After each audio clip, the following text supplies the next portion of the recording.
হিজবুল্লাহর সতর্কবার্তা কেবলই নিছক সতর্কবার্তা নয়, হাড়ে হাড়েই টের পেয়েছে ইসরায়েল।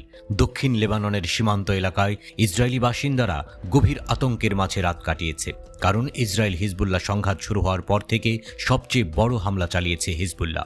ইসরায়েলের অভ্যন্তরে বিভিন্ন লক্ষ্যবস্তুতে 150টিরও বেশি ক্ষেপণাস্ত্র নিক্ষেপ করেছে লেবাননের ইরান সমর্থিত গোষ্ঠীটি।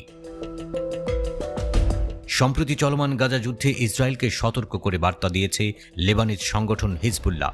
দলটির মহাসচিব হাসান নাসরাল্লাহ টেলিভিশনে প্রচারিত এক বক্তৃতায় ইসরায়েলকে চমকের জন্য প্রস্তুত থাকতে বলেন। ইসরায়েলে 150টিরও বেশি ক্ষেপণাস্ত্র ছুড়ে হিজবুল্লাহ যোদ্ধারা কি হাসান নাসরাল্লাহর আদেশ পালন করল?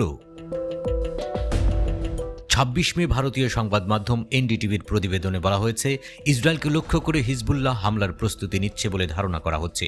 একজন ইসরায়েলি বাসিন্দা আরব নিউজকে বলেছেন, আমাদের নিচে মাটি কাঁপছে এবং আকাশ ক্ষেপণাস্ত্র বৃষ্টিতে ছেয়ে গেছে।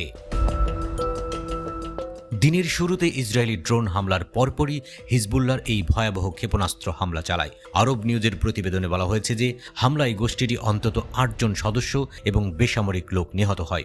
হিজবুল্লাহ কিরিয়াত শামোনা, গোলান এবং আল মানার ও মিসগাব আম এলাকায় সামরিক স্থাপনার দিকে ক্ষেপণাস্ত্র নিক্ষেপ করে। হামলাগুলোর ফলে দক্ষিণ লেবাননের সীমান্ত পরিস্থিতির উল্লেখযোগ্য অবনতি হয়েছে।